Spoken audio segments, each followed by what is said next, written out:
Okay, now say x naught equals to 0, right? So now if we use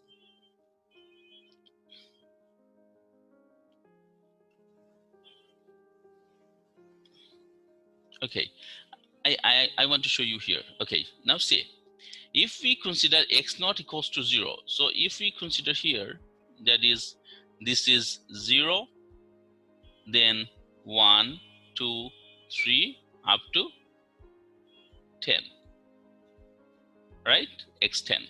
So when x naught is 0, that means from x naught we have to go to x10, and we know that for one step right the probability is p.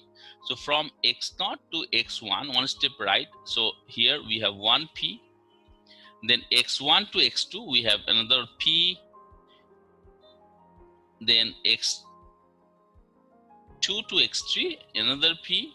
So this way we can have x9 to x10 p. So in total here we have 10 p's. So we can write probability of x10 equals to 10 means p times p times p, that means p to the power 10. Now what about x equals to 10, x2 equals to 10? Okay, so again we start from 0, so x0 equals to 0 here, so x0 0, then x1 we have 1p, x1 to x2 we have 2p. But see here the value for x2 is 2, so it is not possible to go to 10 in terms of x2, right? Therefore we can write probability of x2 equals to 10 must be 0.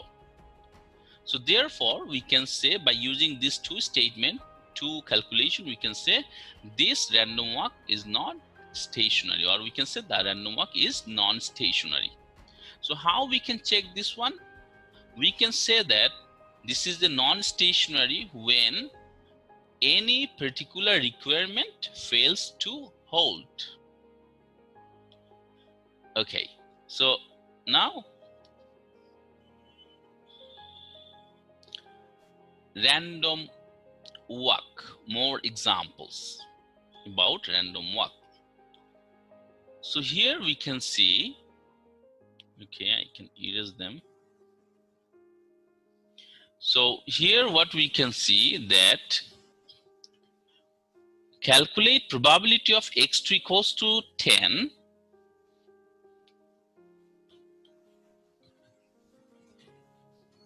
x2 equals to 102 and x5 equals to 103, given that x0 equals to 100. So for the random walk we can calculate these probabilities. Now how we can get this one? So now see, if we consider again, say this is our line, so here from here we can start, that is x0 equals to 100, right? So from 100 x0 equals to 100, so this is x0. So from 100 we have to go to x2 equals to 102. So from 100 we can have 101, then we can have 102. So see here we can have 1p, here we can have another p. So that means p times p, that is p squared. Now we have to go to x2 to x5, that means 102 to 103. So how we can go there? So this is 100, then this is 101, and this is 102, and this is 103, right? Okay, and you have to get this 103 as x5, right? Okay, how we can get it? So from 102, this is 102 x2, right? So from x2 we can move one step right, that means p, then you have to move one step left, x4, for x4 it is 1 minus p, and then again from this step to this step, this is This is P. So P x2 to x5, right? So P 1 minus P and then again P. So this is one way how we can do it. Another way is we can first go from here to here. 1 minus P, then P, and again then P. So that means 1 minus P, then P, then P. So see, from these two movements, we can have this P square into 1 minus P, again P square into 1 minus P. Another movement we can do is from here 1 minus P, then first of all P, then P here, then 1 minus P. So we can start here x5 equals to 103. So that is P, then again P, and then 1 minus P. So see, these three movements we can do to go from 102 to 103 as x2 to x5. So this way we can write this 3p squared times 1 minus p. So finally we get the joint probability of this one is 3p to the power 4 times 1 minus p. Okay. Now for next question, okay, first of all I need to erase them. So here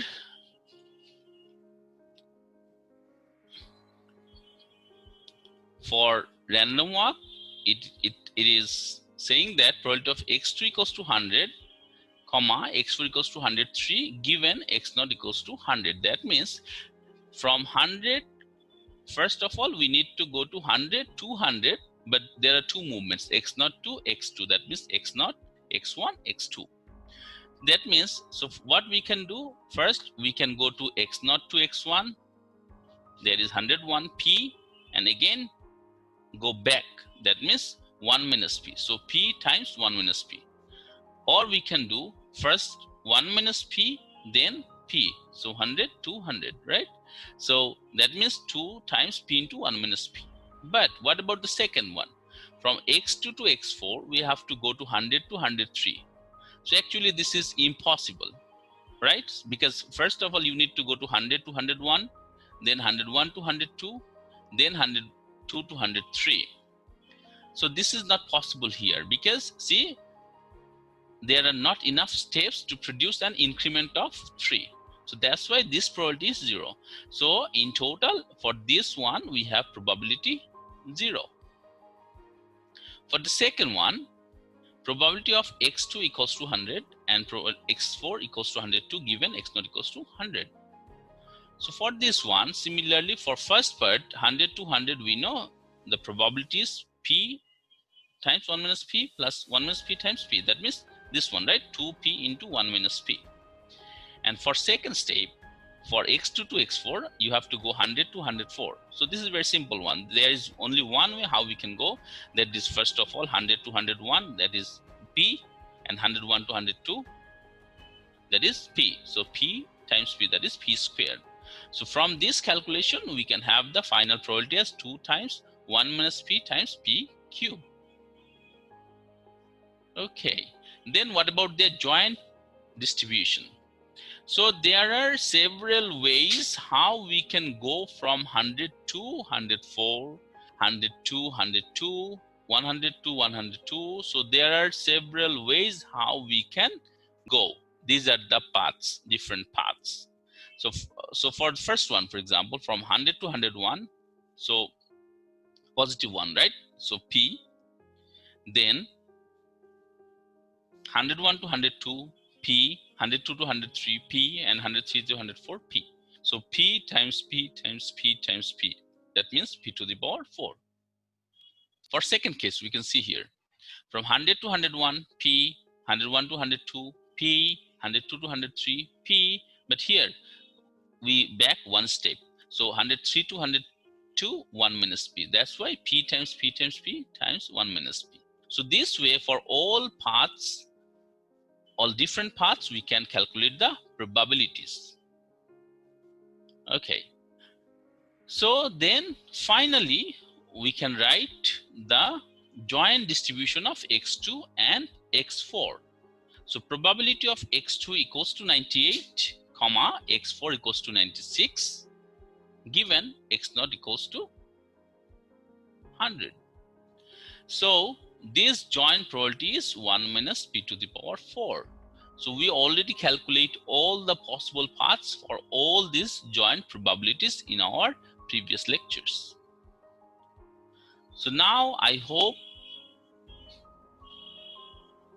you have understood the random walk, how it moves, and how we can calculate the probabilities for all types of random walk model. Thank you.